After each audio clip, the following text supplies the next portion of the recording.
Welcome back to Dow Twang. I'm Dave. Got a lick here for you today. That's another one where you can just build with it. And, it's just, we're going to learn the lick. I'm going to get you started with kind of like going around the neck, looking for it in different places. Just going to do it by ear and just by things that you already recognize. And then the phrasing and stuff, we're going to, I'm going to do some demonstration like I did in the intro there. And but not a whole lot of detail on that. The key to this is to just repeat it, and I mean repeat this thing every day for several days, over and over.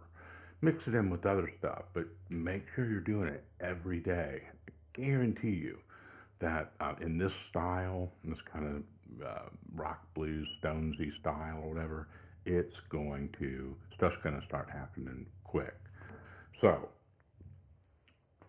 it's not a difficult thing that we're doing today, but it depends on like what you do with it. You can take it as far as you want, right? But everybody, depending on where you are, needs to start off somewhere that makes sense, at a speed that makes sense, in a natural sense of phrasing that makes sense for you, right? So when I made this backing track, and I'll have a little bit of this at the end of this video for you. And if on Patreon this week we'll have an MP3, like a 7 or 8 minute version of this thing that you can download or whatever. If you don't have access to that, then I'll give you a little piece here. It's only $5 a month. There's 80 something lessons over there that are overlap with stuff that's now on YouTube. But like anytime there's a backing track or a PDF or tab or something, it all lives there on that Patreon page. So if you like Dow Twang on YouTube, might be an option for you. All right, here's our backing track. And I mean, this thing was quick and dirty, and that's what I wanted to do. I just grabbed each instrument, each track, and just laid it down on this. And this is what we ended up with. Here we go. My screen is out of my view is the problem here. There we go.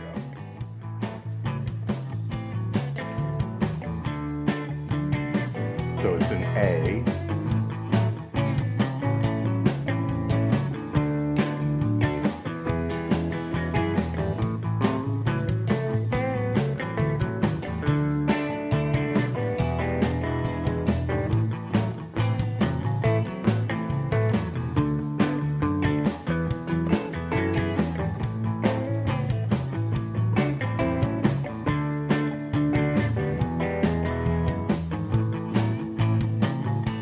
Okay, leave it on, and we'll play the lick a couple times.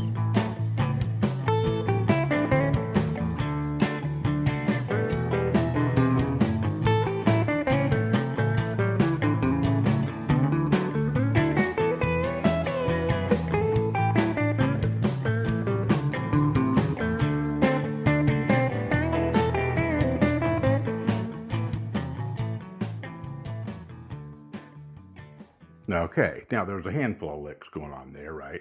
The one that we're zoning in on today is this.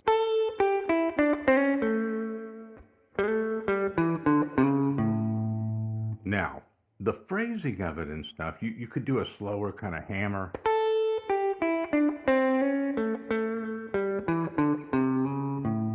Notice when I'm going down to that second octave, I'm just starting on the root again. So I'm starting and ending on the root every time.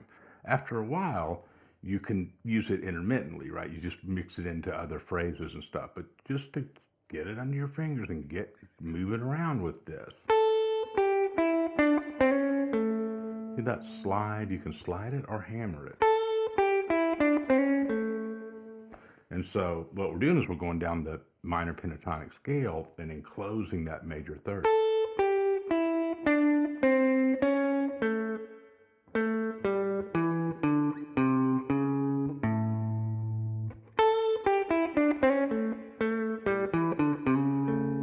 Now sometimes instead of going down at the end when you get to that, after you enclose that major third, you can jump back up to the root that you started at.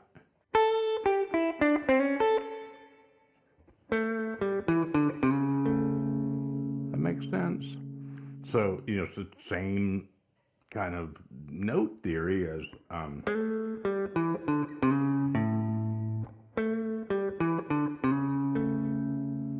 right? Just that little difference is cool to mix in, right? Now, the work is, this is your part of this thing. I'm not going to sit here and this isn't one of these things today. I'm just going to sit here and explain. That's it.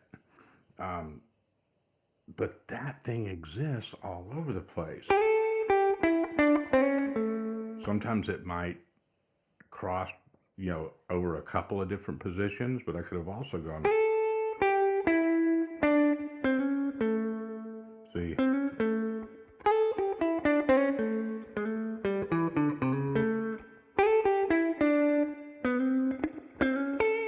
I wanted to go up that time, right?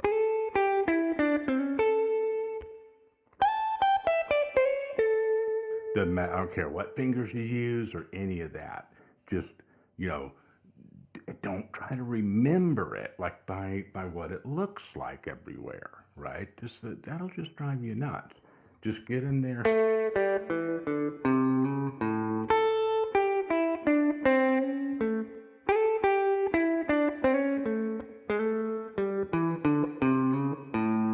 And see, if you go slow and you're mindful about it, you'll start to recognize, like, oh, I could play that open A right there. It's the same notes as if I went.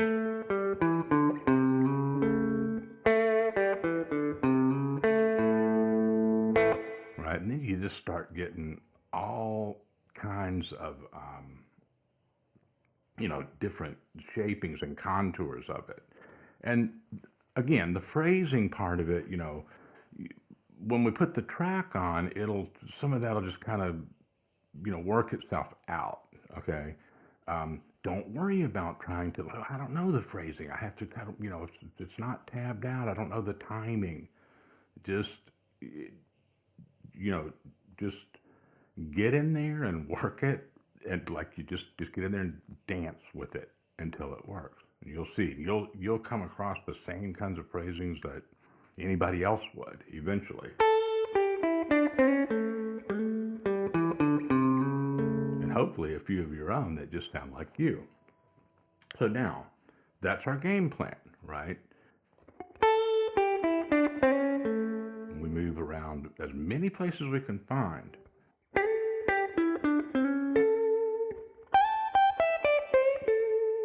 Okay, so let's warm up a little bit on that. Now, even though the track is, kind of upbeat, it's probably around 130 something. Make your own loop or something, or just practice off to the side, or play the lick, a slower version, even though it's over the faster track.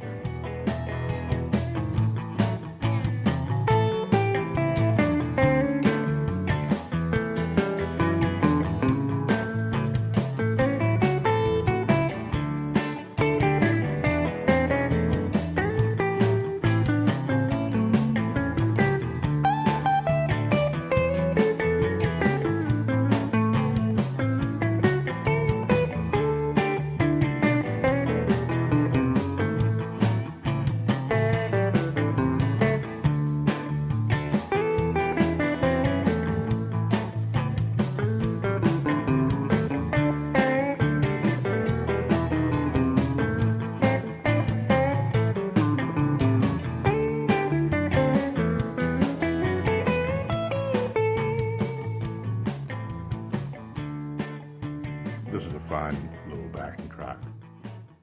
And on this one, I know it's repetitive, but I tried to, the bass part is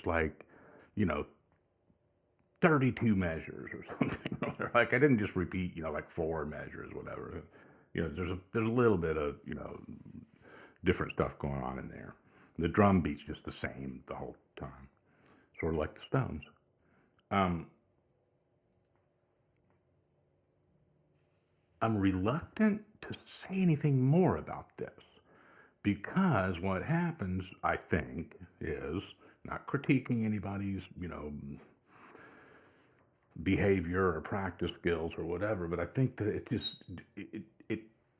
it starts to detract from the importance of doing what we just said, going all over the neck with that, right?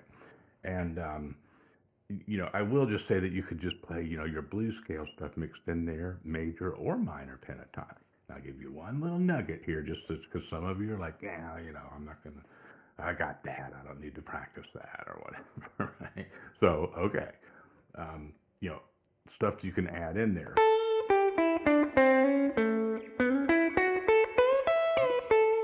You can just go right when you hit that root, just take off and go right into like a major pentatonic or something like.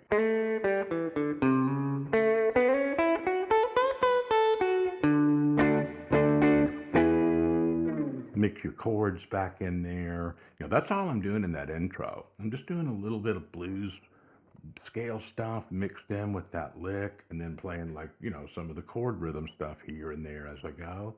That's the composition method that's being used there. One last little thing is just that you don't skip these important steps, but you can also just kind of bend that a little bit rather than sliding all the way into the major third.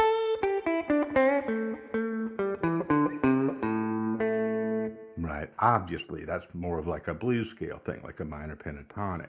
But you really want to have that embellishment of that major third and be able to kind of rapidly stick that in any position. All right. So the rest of this, well, we're about 12 minutes in here, so I'll put like 3 or 4 minutes of this backing track on there and, work off to the side, then jump on there, see what happens. Let me know in the comments, okay? Appreciate it. See you next time.